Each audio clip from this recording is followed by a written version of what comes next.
So thank you and welcome. Just after those blind, mind-blowing presentation, I'm just the guy that is getting the job, the dirty job done in such a way. So please, I will just try to show you some of the workflows we applied in the field or in the design team. So just bear with me. And the first disclaimer for me, because you know I'm from Italy. English is not my first language. So when you hear from me that I'm saying BIM, it's not this BIM, but it's this. So please just bear with me because it's not easy. So just let's go. COWI is a Danish company. It's a very huge consultant company. Not that huge because we are almost 7,000, quite, yeah, probably something more than 7,000 people. The headquarters is in Copenhagen, Denmark, and we have a couple of different business lines inside. We have different companies, I can say, because as you can see, we have COWI Denmark, COWI Norway, COWI Sweden, all of them almost around 40 kilometers between each of them. And then there is a different business line unit, which is Bridge, Tunnel, and Marine Structure, called BTM, and I'm part of this company. And this is more or less the story of COWI. It's not a very nice image, but this is the only one that I found. Just because starting from 1930s up to today, there were a couple of acquisitions in COWI. So COWI is well known not for tunnel and projects or building projects, because the building market is almost around Denmark, is a local market. COWI is very well known for bridges, but then the real big project for tunneling was in Doha. How many of you, I didn't see before, how many of you worked in the Middle East market? So not that much people. But Doha Metro, I will explain better later. The project is a very huge project in Middle East, one of the biggest, honestly. This is me, and this is my favorite picture, because I have a print of that picture on my desk, because I'm always keep calm and let the BIM manager handle it. Because everybody is coming to me just with small issues or big issues and just asking, can you do this? Can you do that, please? So it's always, for me, the simplicity is always the most sophisticated method to solve the problem. So this is more or less the agenda. I will just briefly introduce the computational and generative design, and then I will bring to you some of the examples from the project in the metro and some R&D, and of course some lesson learned from these projects. So computational and generative design. We heard a lot about this from huge speakers earlier. Just I want to focus on how to apply this on very simple tasks or day-by-day tasks. So what is computational design is exactly what it says. And it's the application of computational strategies to design processes. And while we are always relying on experience to solve these issues, we can use computational power just to solve this issue for us. And those kind of techniques were always applied from architects mostly in very complex shapes to build new iconic towers or iconic skyscrapers or very intricate facades. This is one of the most useful tasks for computational design. And more or less always some complex shape that is not very easy to solve and model with Revit or any other authoring tool. This is one of my first projects in computational design. It's a bridge, and is from one of our biggest architects in Italy. Everybody knows probably Renzo Piano is the most well-known architect around the world, but we have a very nice and old architect in Italy. Is called Michele De Lucchi. Is probably If you see Michele De Lucchi on the way, you will feel that it's like Santa Claus. So Longbird is always trying to keep this Longbird, but it's a very innovative architect, even if he's not very young at all. And on the left side, you can see the model made in Grasshopper, and on the right side, the final bridge, which is in Tbilisi, Georgia. And this, as you can see, it's just computational design. It's just a complex form, and it's just something that is not very easy to manufacture. So that was the real idea, to use computational design at the beginning. But when it comes to some specific constraint, that can be a material constraint, a cost constraint, or just like how to manufacture this kind of building, then it comes to generative design. Just because generative design is, oops, it went too much. Just because with generative design, you can use the power of cloud computation, for example, just to compute for you any permutation of solution using this constraint. And one of these examples is from Airbus. They were just trying to build some lightweight separation on the Airbus just to reduce the cost of the fuel. This is coming from Autodesk example about generative design. But more or less, whenever you have a design schema, whenever you have some variation, whenever you have an algorithm that should be reproduced many times with some rules and apply some rules to this algorithm, then you can go to the generative design. And then you can just filter the solution based on your rules. So when you use generative design, you are not losing your engineering mind on the process. And this is another great example about a steel node designed by Arup. And the first one is just the first idea of this joint. And as you can see, the latest one is the same joint with the same strength, with the same load capacity, just with a different shape and completely 3D printed. So there's no way to create that joints if you don't 3D print that element. And this is based on something that is a genetic algorithm applied to the process of design. So let's go in the dirty part of the presentation. I spent almost 2 years in Qatar. That was very hot. For those of you working there, it is very hot. And I was that kind of BIM manager, not sitting down in the office. Actually, the office was on site. But I was going every day to the site just to check whatever was ongoing on the project. So the real coordination was not done only in the office, but was done directly on site. And this was really a great experience for me. So Qatar project is a huge project. Like some other projects around that area in Saudi Arabia, they want to connect all these. I don't know if they want any more with Qatar, if you heard about the latest from Qatar. But anyway, the idea at the beginning was to create a huge infrastructure rail connection between all these countries, all these GCC countries. So we have rail projects in Saudi Arabia, metro projects in Qatar. We have other metro and rail projects in Dubai, just really iconic. And I don't know the market in Australia, but in Italy, to build something like this, you need probably 100 years. And they want to build everything, a complete infrastructure connecting countries just in 5 years.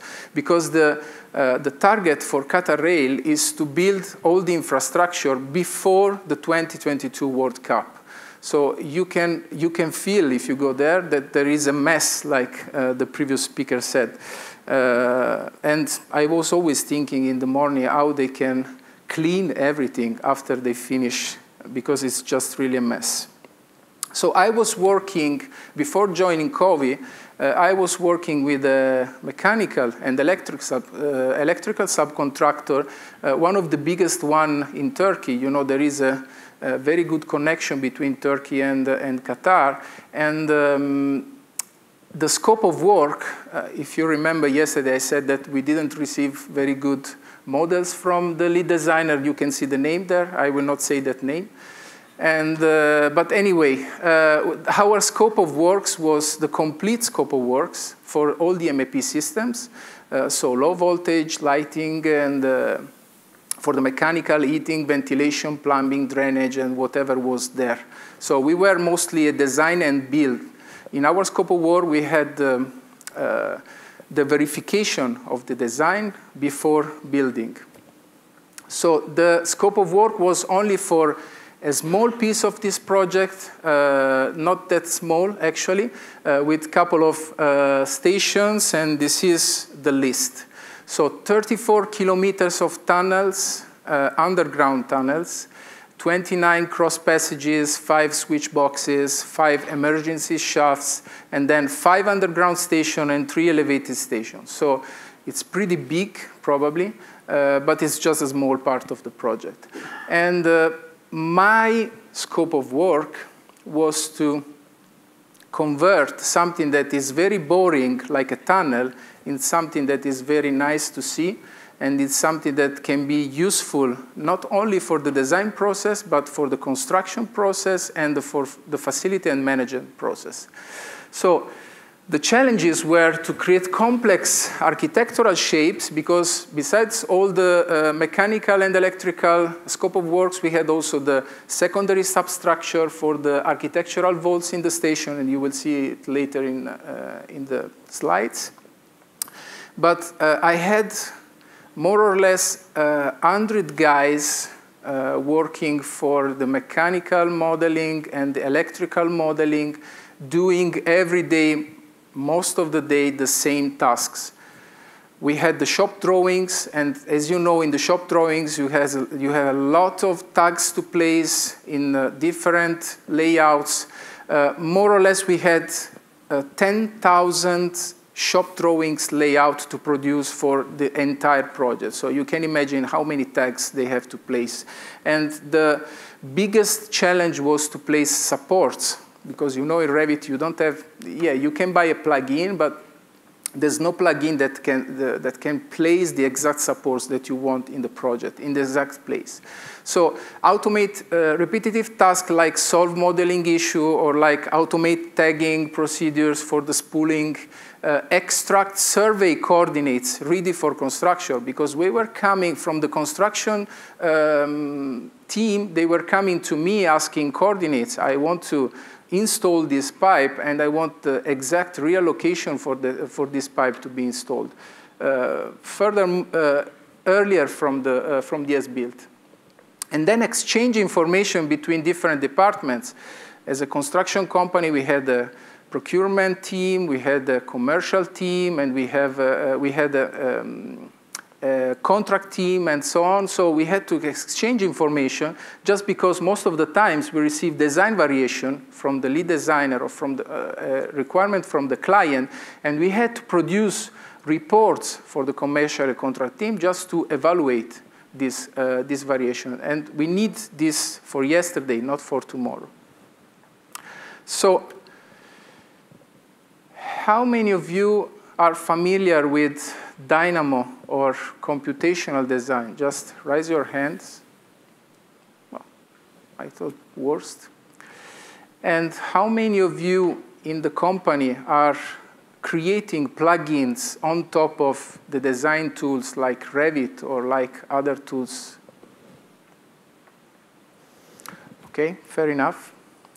So the idea in a process like this is always to think, shall I have to create a Dynamo script which is very easy and fast to produce, that everybody can produce probably, and that we can change very quickly, or we have to produce a plugin that will take a lot of time more for sure, but is more stable, and we can give this plugin to everybody, and we can just place a button that everybody can push to achieve the result.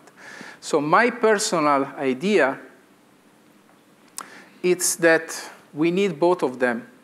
So this guy is Glenn Keane, is the one who drew all the Disney princesses. And why this picture? Because for me, this is Dynamo. So when Glenn Keane is thinking about the new princess, it's just sketching the princess. And then someone, probably hundreds of thousands of people, convert that sketch into something like this.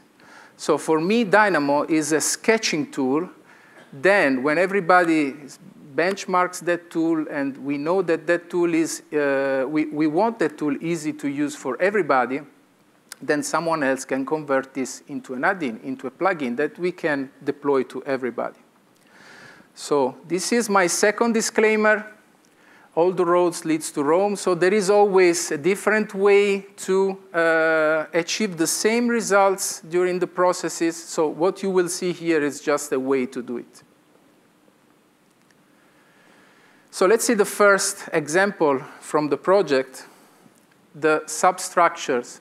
This is just a nice rendering, but the idea was that in our scope of works, we have to produce a model for the substructure underneath these vaults. And you can see that the shapes are very complex. And we need to produce a design to fabrication ready model for this. So the only way to do this for all that stations and all that number of elements in the same way with always a different shape was to use something like Dynamo to automate this process. So the guy just need to choose 2 lines on the model, and then running the script, you have the final model. You can see from the next slide the complexity of the shape, because you can see that you have different kind of shapes and sections, and then you have different length for the connection to the ceiling, and each one of them is marked, so the people on site can just assemble that pieces directly on site. So they can cut in the warehouse, and then they can bring to the site and then assemble each one of them. So the shape were pretty complex with double curvature and so on, but the only inputs for the user were 2 lines, the curve number 1 and the curve number 2, and just the vertical and horizontal subdivision. So as you can understand, that was pretty simple from a user point of view, and pretty simple also for a user, a mid-level user of Dynamo, just creating this script to automate these procedures. So those are the sections, the horizontal connection, the vertical connection, so first structure, second structure, and so on. And with this information, we could also not only procure the number of elements, but we could also manage as I said, the exact numbering of each and single element on site, and just then calculate the weight of the vault and calculate whatever you want, just to understand if this vault could in any way maintain all the systems. So this is another view of that. Dynamo is pretty simple. It's just put together nodes to achieve simple tasks that brought together can perform complex tasks. So this is one of the picture from the model. As you can see, each one of them is unique, and we had almost 200 different substructure in all the stations, and each single substructure with a unique identifier. So we could create all the models in just 2 weeks before the installation. But the biggest task as a mechanical subcontractor were to create tunnel MEP systems. You know that Revit is very good to create systems inside a building. And if you think about the station can be pretty similar to a building. But if you think about linear structure like a tunnel, then you can think the mess in Revit, because Revit is not very good when you start to draw something not very linear. So the process was to create the tunnel model, first of all. And Revit is not something that is very good to create linear structure. You can think about Civil 3D to create a tunnel model, but then you don't have all the information that you need to create the model. And then create some Dynamo scripts to read Excel alignments coming from the main contractor, and then place the rings in the space, and then use this model for design verification, as you will see in the next slides. And then create specific MEP Revit content to be used in this model, like supports, like coupling, and thanks to Victolic for this, and landing valves, lighting fixtures, distribution boards, and whatever is coming inside the tunnel, which is pretty complex anyway. So earthing bars and so on. And then the most challenging was to create linear elements like cable trays and like piping inside the tunnel. So we used to create multiple Dynamo scripts to place both line-based element and point-based element in the tunnel, and populate those elements with some information coming from the design or coming directly from the as-built phase, just to feed then the FM system later. So this is the input, just an Excel file, a different Excel file for each and single stretch of the tunnel, and with just northeast and elevation information, chainage information. I don't know how many of you are familiar with tunnels for this. And then track alignment, which is different from the center tunnel alignment. The center of the tunnel is driving the tunnel itself. So how the tunnel is going in the 3D world. And the track alignment is what is guiding the rail, because the rail is going on something else. You cannot follow exactly the tunnel. You have to follow something like the concrete, like the first stage concrete to put the rail. So those were the inputs.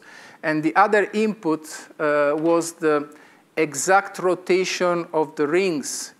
There is a specific matrix where you cannot place rings one on top of each other, and this is for many reasons. There are structural reasons, there are minimum radius requirement for the curves. So if you place the ring with the P1, let's say, position, the next one cannot be again a P1, because you need something that can fit exactly on the next ring, just to follow the stretch part. And you have a couple of positions, and for each position you have a rotation along the axis of the tunnel, and then that one is the exact matrix. So a simple drawing. So starting from that drawing, we built the exact model of the ring, of the single ring. And I can tell you this is not very easy, because that one is not just like a cylinder, but is much more complex. There are some curvature in the ring, and that dark gray is the keystone. So like when you are building arcs in architecture, there is always something that fits at the end just to close and keep it strength. So based on the position of the key element, you have the rotation along the tunnel. So for each segment, you have horizontal rotation, so to follow the curvature in the horizontal plane. You have the vertical location to follow the vertical elevation along the alignment, and then you have the rotation along the axis. So this particular family had three different parameters following this. And then to place all these elements, we used, of course, a Dynamo script. using that Excel file as an input, and then using, placing this family along all the alignment of the stretch. But the most complex part wasn't to create the tunnel model, but to use the tunnel model for design verification of supports. So you can see from the picture here, we had supports each 1.6 meters, each segment, and the shape of the ring is pretty complex because you cannot drill everywhere just for the concrete strength. So we had some clearance to maintain, like 20 or 30 centimeters, it depends, from the edge of the ring, initial and final edge, and then you need 30 centimeters from the connection of each segment in the ring, and then you cannot drill 10 in a radius of 10 centimeters from the centroid of each and single segment. So lots of constraints that we used for design verification. So we built a model of the tunnel with all those constraints. We placed the support in the model, and then we ran just a simple clash detection in Navisworks to understand if that drilling points were correct or not. And then as a final design verification, we took a point cloud of all the tunnels, and we placed our design model in the point cloud, and we fit together these models just to provide to the client the proof that everything was correct. And then we start manufacturing the supports. So everything was done before manufacturing the supports. So then we built the LOD 400 model for the support, and that element are the drilling point. And we used that drilling element points to provide to the survey team the drilling location X, Y, and Z. So they went to site, and they used a total station just to mark on site the exact location of the drilling point, and we were sure that that drilling points were correct with an accuracy of 1.5 centimeters, which was the requirement for the employment requirement. And those are some pictures of the site installation. That guy was sweating to take this picture because it was really hot at that time. But you can see that the process were pretty simple. We had the total station pointing, and then we had some like a foam work. So when we used the first drilling and the second drilling point, so the most up point and the most lower point, then we used the foam work just to drill the other 2 points. Same exact idea. After the supports, we used the S-build of the supports to create the model of all the systems. And that was pretty nice because we used generative design for this. Why? Because, as you know, you can cut a pipe each 3 meters or each 6 meters. Well, it's not really 6 meters because you have to consider the coupling, but we decided to not use any kind of elbow in the tunnel. So just again, we use Victolic couplings, some flexible and some rigid coupling, to connect all these pipes. But the real challenge was that you can connect using a flexible collection, a flexible coupling, just if you have 0.3 degrees of deflection between each pipes in both directions, vertical and horizontal direction. So we used generative design to find the perfect number of pipes of 6 meters or 3 meters. So we ran just all the possible solution and permutation of combination of 6 and 3 meters pipe to match the real curvature of the tunnel, and not only vertical but also horizontal, and using as a final result to filter the 0.3 degrees. So we had a couple of pipes flexing more than 0.3 degrees, all this combination, and then we used just a filter to remove all of them going up of 0.3 degrees. And this is the final result. It's a pretty big Navisworks model with all the stations and all the tunnels inside. And as you can see, a very complex model of each and single tunnel, fully documented, because all the information coming then from the as-built were placed in the model and back to the FM system. This is another final result of some as-built, and all these tags were placed using Dynamo automatically. So it's not very easy for a user to place all that information and then place all that tags in a way that are readable, because all of them are aligned on a way that is possible to read. Otherwise, this is for me is a useless drawing. This is a combined drawing. Nobody was looking at this drawing. It's just to comply with the requirement, because I cannot understand almost anything from that. And this is the final installation, so pretty similar and pretty accurate compared to the first model that we create from Revit. So this is just a design to fabrication process for something that is very simple if you think, because it's just a stretch of concrete, but can be very complex if you think about the shape of the tunnel.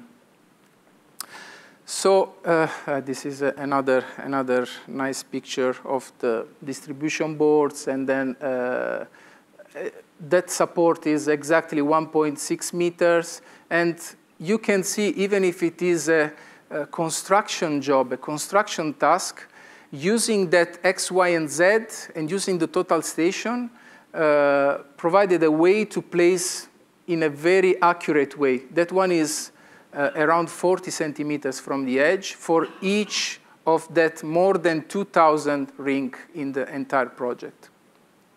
So then I left Qatar, and I went to Copenhagen, going from 40 degrees in the morning to 4 degrees in the real afternoon, from the sun to the rain in the same day. That was crazy for me, the first day, and I said, whoa, where I'm here. And I started to do something like research and development in the tunnel department for COWI. And the first thing I said, OK, I want to build something that I can use in the design team to do the same thing that I did in the construction team. So we have a couple of people working on Civil 3D. They are producing alignment. And the first way to exchange information is to use the LandXML file. So they are working on the very early stages in Civil 3D. And then I said, OK, just give me your LandXML with the alignment and the profile. And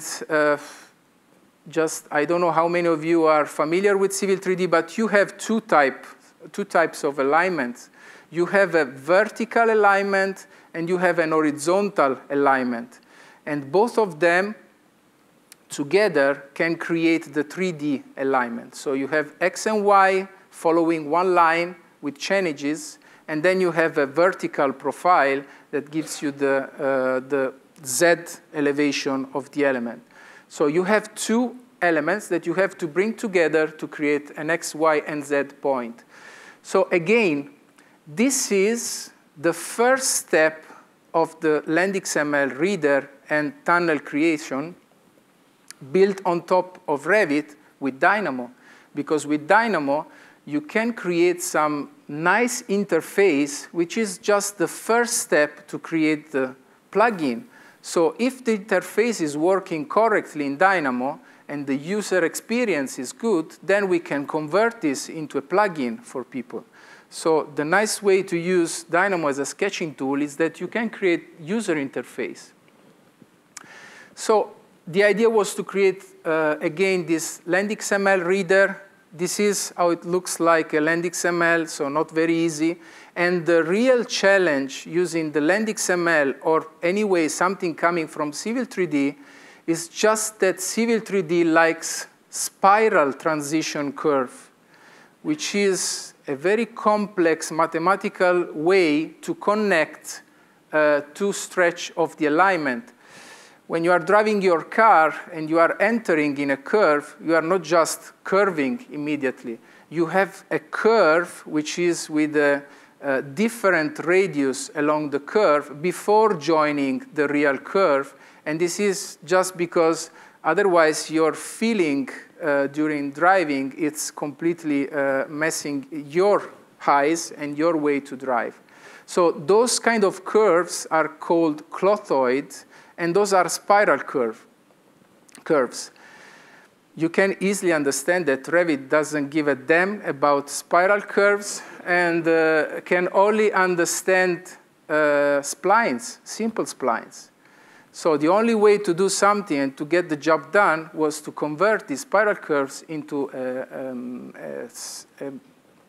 splines. So this is the nice formula to get that clothoid. And you can understand again that Revit doesn't give a damn about that formula.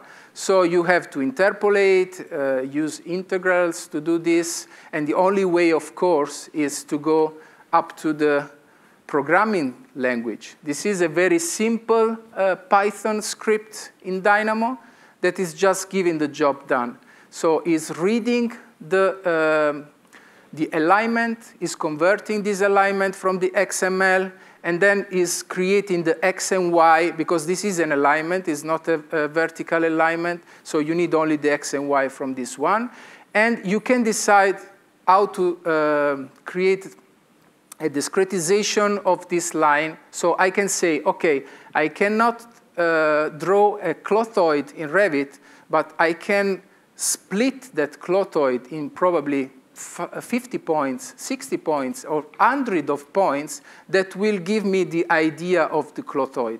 And then between each point, I will just interpolate. So this one is the final script in Dynamo. I cannot provide you the script, of course, because this is R&D internal. But that one is a 20 kilometers stretch of tunnel just done in a click and done by that simple element Python script. And then we can extract all the information so I can understand that that part of the alignment is a spiral. And as you can see, it becomes a nerve curve, which means a splines. So I can draw easily this element in Revit. The second part of this is just to get the same job for the vertical alignment. But then I said, I don't like Civil 3D. I don't like AutoCAD. I want the same way to do things in Revit that people from Civil 3D are using. So I said, OK, this is the Subassembly composer. And this is the way that people using Civil 3D are creating typical sections that you can extrude then along the alignment. So you have rule-based sections in Civil 3D with a couple of parameters. But I don't like this. I like this. So I said I want the same thing in Revit. And we built something like a Subassembly composer that people using Dynamo can use to build the alignment. So with just one node, they can import the alignment. And with another node, they can build the rectangular shape or egg shape or whatever round shape that you have in your design phase. So the idea is to connect and to make them collaborate and to create a at the very early stage, a complex tunnel model just using 2 or 3 nodes in Dynamo. So when the client or when someone is changing the alignment, I can just get the latest LandXML and run again the script and provide the new tunnel stretch. And as you saw in the first part of the presentation, once you have the stretch of the tunnel, then you can build everything inside. So this is the very initial stage of the design process. And from this model, we can get volumes, we can get everything. We can use this model for rebars that we are using right now. So you can do everything using this complex model. This is the final result in Dynamo. As you can see, probably 10 or something more nodes just to create the model, and then have the model inside Revit, ready for everything. We used to build nodes, so you can build nodes with Python scripts, you can build nodes with C#, if you are a programmer, and you can release those nodes for the community. One of the best things in Grasshopper or in Dynamo is that there is a huge community of people just writing nodes, doing things, and just providing this to the entire community. So before starting to write some line of code, just go and see if anybody just already prepared something for you. And I prepared this DynaTools package. So for the people of you working in Dynamo, there are a couple of nodes that you can use, just coming from the day-by-day job. So whenever I had the need of preparing something, I just wrote a node and then published for the community. So there are a couple of nodes to connect models to databases, for example, like SQL or like Oracle. There are nodes for coordinations. There are nodes to automate, for example, the creation of insulation for pipe based on rules, which is something that is very, it's something really time-consuming sometimes. So you can just create rules and say, okay, if I have a pipe of 20 millimeters, I want this insulation. If I have this pipe, I want this insulation. If I have this system, I have this insulation, and then you can just run a script and control this information from an Excel file. So what I learned from everything, my personal idea, and I said the same thing yesterday during the conversation, the borders between design and constructions are probably going to completely be removed in the next future. Because it's impossible to design without thinking about the constructability of that model. And this is the main idea of BIM, which is not the BIM like the structure. And so we have to focus on create these models and create constructible models. And we as designer, we have to think from the early stages. Because I had some model really completely unbelievable. We had fire smoke detectors, and then we had some big ducts running on top of that fire smoke detector. So, okay, I can probably install that, but I cannot test. I cannot do the test and commissioning. I cannot maintain that smoke detector anymore. So it's there. And then computational and generative design, in my opinion, for the designers, are the real game changers. And we heard a lot about this during yesterday and today. And we have to use these techniques together with the computational power of the cloud, for example, just to do the dirty job for us and then keep the engineering control over the processes. And then finally, as a suggestion, if you have to hire a new BIM manager or a new BIM specialist, just today, those kind of people should have some skill about computational design, should be open-minded about computational design if they know they need to have some computer programming skills. Because in my opinion, it's really important today that someone has these skills. And those are, for me, the best thing for the 2.0 construction era, whatever it is, 3.0, 1.5, or 0.5 probably. So those are some upcoming events. Probably this is done now.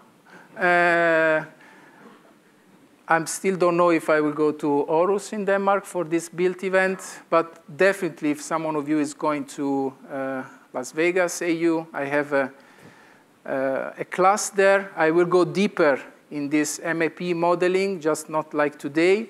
I will present something new that I'm working on during this day, so if someone who wants to meet there, just come to say hi. And that's thank you.